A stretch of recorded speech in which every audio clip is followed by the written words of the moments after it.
നമുക്ക് നാളെയോ മറ്റന്നാളോ എന്ത് സംഭവിക്കും എന്നുള്ളതിനെ കുറിച്ചോർത്ത് നമുക്ക് നല്ല ഭയമാണ്. അതിന്റെ ആവശ്യമില്ല. ശരിക്കും നമ്മൾ ആൽക്കഹോളിക്സ് അനോണിമസിലെ അംഗങ്ങളൊക്കെ 24 മണിക്കൂർ പ്രോഗ്രാമിലാണല്ലോ നിൽക്കണേ. നമ്മൾ ഇന്നത്തെ ഒരു ദിവസത്തെ കാര്യം മാത്രമല്ലേ ചിന്തിക്കുന്നുള്ളൂ. ഇന്നത്തെ ഒരു ദിവസം കുടിക്കുന്നില്ല, ഇന്നത്തെ കാര്യം ഭംഗിയായി ചെയ്യുന്നു. പക്ഷേ അവിടെ ഒരു അമെൻമെന്റ് ഉള്ളത്, ഇന്നത്തെ കാര്യം തീരുമാനിക്കുന്നത് കുറെ ആലോചിച്ചിട്ടാ. അത് നാളത്തെ മറ്റന്നാളത്തെ ഒക്കെ കാര്യം ആലോചിച്ചിട്ടാ. നമ്മളുടെ ഭാവിയെക്കുറിച്ച് മുഴുവൻ ആലോചിച്ച ശേഷം സിസ്റ്റമാറ്റിക് ആയിട്ട് പ്ലാൻ ചെയ്ത് അതിൽ നിന്ന് ഇന്ന് ചെയ്യേണ്ട കാര്യം എന്താണെന്ന് സെലക്ട് ചെയ്തതിന് ശേഷമാണ് ഇന്നത്തെ കാര്യം ചെയ്യേണ്ടത്. അതിനുശേഷം ഇന്നത്തെ കാര്യം ചെയ്ത് തീർന്നു കഴിഞ്ഞാൽ നമുക്ക് സന്തോഷവാനാണ്. നമ്മളെ ഒരു എന്താ പറയുക, ഒരു കെട്ടിടം പണിയുമ്പോൾ 1000 ഇഷ്ടിക വെച്ചിട്ടാണ് കെട്ടിടം പണിയുന്നെങ്കിൽ നമ്മൾ 1000 ഇഷ്ടിക വെച്ചിട്ട് പണിയാൻ തീരുമാനിക്കുന്നു. നമ്മൾ ഒരു ഇഷ്ടിക വെച്ച് കഴിഞ്ഞാൽ, അല്ലെങ്കിൽ 10 ഇഷ്ടിക വെച്ച് കഴിഞ്ഞാൽ ആ 10 ഇഷ്ടിക നന്നായോ എന്നുള്ളത് നമുക്ക് വിലയിരുത്താം. പക്ഷെ ആ 10 ഇഷ്ടിക വെക്കുന്നത് 1000 ഇഷ്ടിക വെക്കാനുള്ള പ്ലാൻ ചെയ്തിട്ടാണ്. വീടിന്റെ അവസാനത്തെ പ്ലാനിങ് കണ്ടിട്ടാണ് നമ്മൾ ആദ്യത്തെ ഇഷ്ടിക എടുത്ത് വെക്കുന്നത്. അതുപോലെ തന്നെ നമ്മൾ ആദ്യത്തെ ദിവസം തീരുമാനിക്കുന്നത് നമ്മുടെ ജീവിതത്തെ മൊത്തം പ്ലാൻ ചെയ്തിട്ടാണ്. ആ പ്ലാൻ ചെയ്ത ശേഷം നമ്മൾ ഇന്നത്തെ ദിവസം കണ്ടെത്തുന്നു. ആ ഇന്നത്തെ ദിവസത്തിലെ ഉള്ള എല്ലാ പരിപാടികളും നമ്മളെ ഇന്നത്തെ ദിവസത്തിനോടൊപ്പം നിൽക്കുന്നു. നമ്മൾ ഓരോ ജോലിയും ചെയ്യുന്ന സമയത്ത് ആ ജോലിയോടൊപ്പം നമ്മളുടെ ചിന്തയും നിൽക്കുന്നു. അപ്പോഴാണ് നമ്മൾ സന്തോഷവാനാവുക. അപ്പൊ നമുക്ക് ദേഷ്യം വരില്ല, അപ്പൊ നമുക്ക് ഉത്കണ്ഠയും വരില്ല, ഭാവിയെക്കുറിച്ച് ഓർത്ത് നമുക്ക് ബേജാറില്ല. നമ്മൾ എന്ത് ചെയ്യുകയാണെങ്കിലും അത് ആസ്വദിച്ച് ചെയ്യണമെങ്കിൽ ഒറ്റ മാർഗം എന്ന് പറയുന്നത് നമുക്ക് അതിനോടൊപ്പം നമ്മളുടെ ചിന്തയും ഉണ്ടാവുക എന്നുള്ളത്. നമ്മൾ നമ്മുടെ ജോലി ചെയ്ത് കഴിഞ്ഞ ശേഷം പിന്നീട് എപ്പോഴോ ആണ് നമ്മൾ ആസ്വദിക്കാൻ വേണ്ടിയിട്ട്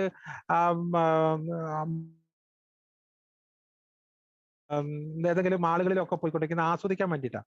അങ്ങനത്തെ ഒരു ആസ്വാദനം ചിലപ്പോൾ നമുക്ക് കിട്ടിക്കൊള്ളുന്നില്ല. മറിച്ച് നമുക്ക് ആസ്വദിക്കാനുള്ള ഏറ്റവും നല്ല മാർഗം എന്ന് പറയുന്നത് നമ്മൾ എന്താണോ ചെയ്യുന്നത് ആ സംഗതി നമുക്ക് ആസ്വദിക്കാം. അത് ആസ്വദിക്കാനുള്ള ഒരു മാർഗം എന്ന് പറയുന്നത് നമ്മളുടെ ചിന്ത അതിനോടൊപ്പം ഉണ്ടായാൽ മതി. ഇപ്പൊ ഭക്ഷണം കഴിക്കണത് ആസ്വദിക്കണമെങ്കിൽ നമുക്ക് മാർഗം ഭക്ഷണം കഴിക്കുന്ന ഒപ്പം തന്നെ അതിനെക്കുറിച്ച് ചിന്തിക്കുകയും ചെയ്യാം. ആ ഭക്ഷണത്തിനോടൊപ്പം അതിന്റെ കറിയുടെ ടേസ്റ്റും എല്ലാം നോക്കിയിട്ട് ഭക്ഷണം കഴിക്കുന്ന മുഴുവൻ ഒന്ന് ശ്രദ്ധിച്ച് ചെയ്ത് നോക്കിക്കേ. അപ്പൊ ഭക്ഷണം കഴിക്കൽ വളരെ രസകരമായ ഒരു ഏർപ്പാടായിരിക്കും. കുളിക്കണതൊന്ന് ശ്രദ്ധിച്ച് കുളിച്ചു നോക്കി, കുളി വെള്ളം ഒഴിക്കണതൊക്കെ എല്ലാം അതിന്റെ ചിന്ത, ആ കുളിക്കുന്ന സമയം മുഴുവനും ചിന്ത കുളിക്കുന്നതിലായാൽ കുളി നല്ല രസമായിരിക്കും. പക്ഷെ കുളിക്കുന്ന സമയത്ത് വേറെ എന്തോ കാര്യമാണ് ചെയ്യാൻ പോകുന്ന കാര്യമാണ് ചിന്തിക്കുന്നതെങ്കിൽ അത് രസം ഉണ്ടാവില്ല.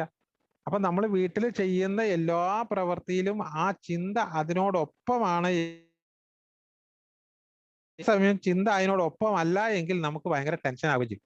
അപ്പൊ 24 മണിക്കൂർ പരിപാടി എന്ന് പറയുന്നത് 24 മണിക്കൂറല്ല, ഓരോ നിമിഷ പരിപാടികളാണ്. ആ നിമിഷം 24 മണിക്കൂറിനുള്ളിൽ ചിന്തിക്കുക. ആ 24 മണിക്കൂർ ചെയ്യുന്ന പരിപാടി അതാത് സമയങ്ങളിൽ ചെയ്യുന്ന പണി അതാത് ഇഷ്ടപ്പെട്ട് ചെയ്യുന്ന രീതിയിലേക്ക് വരികയാണെങ്കിൽ നമ്മൾ ഭയങ്കര ഹാപ്പി ആയിരിക്കും. നമ്മൾ ചെയ്യേണ്ട പണിയാണല്ലോ, അപ്പോൾ നമ്മളത് ചെയ്താലും ചെയ്യണല്ലോ. അപ്പൊ ചെയ്യുമ്പോൾ അതിൻ്റെ കൂടെ നിന്ന് ചെയ്യാലോ.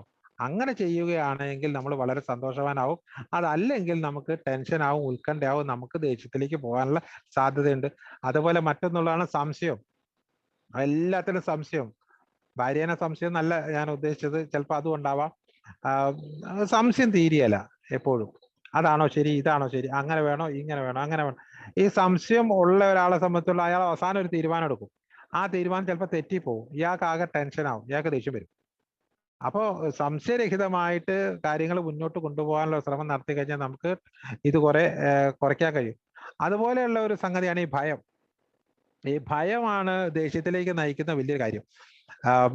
ഏതെങ്കിലും ഒരു കാര്യത്തിനെ കുറിച്ച് ഭയം ഉണ്ടെങ്കിൽ, ഇപ്പൊ ചേത്താനെയോ അതല്ല ഇരുട്ടിനെയോ അതല്ല ഏതെങ്കിലും ഒരു കാര്യത്തെ നമുക്ക് ഭയപ്പെടുന്നുണ്ടെങ്കിൽ, എന്താ പറയാ, സാമ്പത്തിക തകരാറുകൾ സംഭവിക്കുമെന്ന് ഓർത്തിട്ടോ, അതല്ല ബിസിനസ് പൊളിയുമെന്ന് വിചാരിച്ചിട്ടോ, അതല്ലെങ്കിൽ രോഗം വരുമെന്ന് വിചാരിച്ചിട്ടോ, അങ്ങനെ എന്തെങ്കിലും ഒരു കാര്യത്തിൽ നമുക്ക് ഭയം ഉണ്ടെങ്കിൽ ആ ഭയമുള്ള ഒരാൾക്ക് ദേഷ്യം വരാനുള്ള സാധ്യത ഉണ്ട്.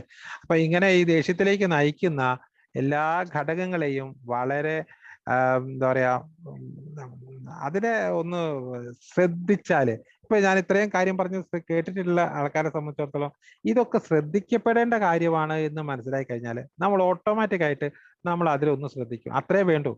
അപ്പൊ നമുക്ക് അതൊക്കെ ഒന്ന് ലിമിറ്റ് ചെയ്ത് അത് വേണ്ട പോട്ടെ, അത് പ്രശ്നമാണ് എന്ന് പറഞ്ഞ് നമുക്ക് ഒഴിവാക്കാൻ കഴിയും. അല്ലെങ്കിൽ നമ്മൾ വെറുതെ ഇരിക്കുന്ന സമയത്ത് അതിനെക്കുറിച്ച് ചിന്തിച്ച് ചിന്തിച്ച് കാട് കയറി കഴിഞ്ഞ് കഴിയുമ്പോൾ നമുക്ക് വല്ലാത്ത ടെൻഷൻ ഉണ്ടാവുകയും ടെൻഷനായി കഴിഞ്ഞ് കഴിയുമ്പോൾ നമുക്ക് ദേഷ്യം വരികയും ചെയ്യും. അപ്പോൾ നമ്മളുടെ ഈ വികാരങ്ങളെ നിയന്ത്രിക്കണമെങ്കിൽ അതിലേക്ക് നയിക്കുന്ന ഈ ഘടകങ്ങളെ കണ്ടെത്തുക എന്നുള്ള ഒരു കാര്യം. പിന്നെ ഒരു ഒറ്റ കാര്യം കൂടെ പറഞ്ഞ് ഞാൻ അവസാനിപ്പിക്കാം. നമ്മളൊരു ദേഷ്യക്കാരനാണെങ്കിൽ അതിന് സ്ഥിരം ദേഷ്യക്കാരനാണെങ്കിൽ നമ്മൾ ദേഷ്യത്തിന്റെ ഒരു കണക്കെടുപ്പ് നടത്തുക. നമ്മുടെ എന്താ പറയാ, സ്വന്തമായി വിലയിരുത്തൽ തുടർന്ന് നടത്തുകയും തെറ്റ് ചെയ്യുമ്പോഴെല്ലാം ഉടനെ സമ്മതിക്കുകയും ചെയ്യുന്നുള്ള 10ാമത്തെ പടി ഇങ്ങ് എടുത്തു കഴിഞ്ഞാൽ നമ്മൾ ഇന്നത്തെ ദിവസം ദേഷ്യം പിടിച്ചിട്ടുണ്ടോ? ഉണ്ടെങ്കിൽ എന്തിനായിരുന്നു ദേഷ്യം പിടിച്ചത്, അതിന്റെ കാരണം എന്താണ്, അതിന് കാരണക്കാരാരൊക്കെയാണ്, അത് എടുത്തു നോക്കുക.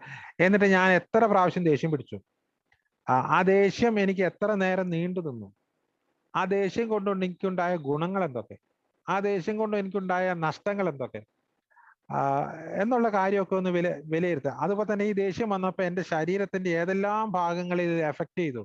എൻ്റെ ശബ്ദം ഇടറിയോ, എൻ്റെ ശ്വാസഗതി കൂടിയോ, എൻ്റെ വേർത്തോ, അതുപോലെ തന്നെ എൻ്റെ ഉറക്കം നഷ്ടപ്പെട്ടോ, എനിക്ക് ഭക്ഷണം കഴിക്കാതെ വന്നോ ഇരുന്നോ, അങ്ങനെ എൻ്റെ ദേഷ്യം വന്നപ്പോൾ എൻ്റെ ശരീരത്തിൽ എന്തെല്ലാം മാറ്റങ്ങളാണ് വന്നിട്ടുള്ളത്, എനിക്ക് ഞാൻ ദേഷ്യം പിടിച്ചതിന് ശേഷം അതിന് എന്ത് ഗുണമാണ് ഉണ്ടായത്, ഇങ്ങനെയുള്ള കാര്യങ്ങളൊക്കെ ഒന്ന് വിശകലനം ചെയ്തിട്ടാണ് രാത്രി കിടക്കുന്നതെങ്കിൽ നമുക്ക് പിറ്റേ ദിവസം ഇത് ഈ ദേഷ്യം പിടിക്കാതിരിക്കുക മോശമാണെന്ന് മനസ്സിലായാൽ നമ്മൾ അതിനെ ശ്രദ്ധിക്കാൻ തുടങ്ങും. അങ്ങനെ ശ്രദ്ധിക്കാൻ നമ്മൾ പലവട്ടം ദേഷ്യം പിടിച്ചതിന് ശേഷം നമ്മൾ വിലയിരുത്തുകയാണെങ്കിൽ ഈ ദേഷ്യം പിടിച്ചുകൊണ്ടിരിക്കുന്ന സമയത്ത് നമുക്ക് മനസ്സിലാവും ഇത് ശരിയല്ല, അത് വേണ്ട, അതുകൊണ്ട് ഞാൻ ഇപ്പൊ ഇവിടുന്ന് മാറുകയാണെന്ന് പറഞ്ഞ് ജസ്റ്റ് അവിടുന്ന് ഒന്ന് സ്കൂട്ട് ചെയ്യാൻ കഴിയും, ഒന്ന് മാറാൻ കഴിയും. അങ്ങനെ ഒന്ന് മാറാൻ നമ്മൾ ശ്രമിക്കുകയാണെങ്കിൽ നമുക്ക് ആ ദേഷ്യം പിടിക്കുന്ന ഒഴിവാക്കാൻ പറ്റിയ, അല്ലെങ്കിൽ ദേഷ്യം പിടിച്ചുകൊണ്ടുള്ള പ്രകടനം നമുക്ക് ഒഴിവാക്കാൻ പറ്റും. ദേഷ്യത്തിന്റെ പ്രകടനം നമുക്ക് ഒഴിവാക്കാം, ദേഷ്യം ഒഴിവാക്കാൻ കഴിഞ്ഞെന്ന് വരികയില്ല. അപ്പൊ 1ാം ഘട്ടത്തിൽ നമ്മൾ ദേഷ്യത്തിന്റെ പ്രകടനം ഒഴിവാക്കാൻ നോക്കാം.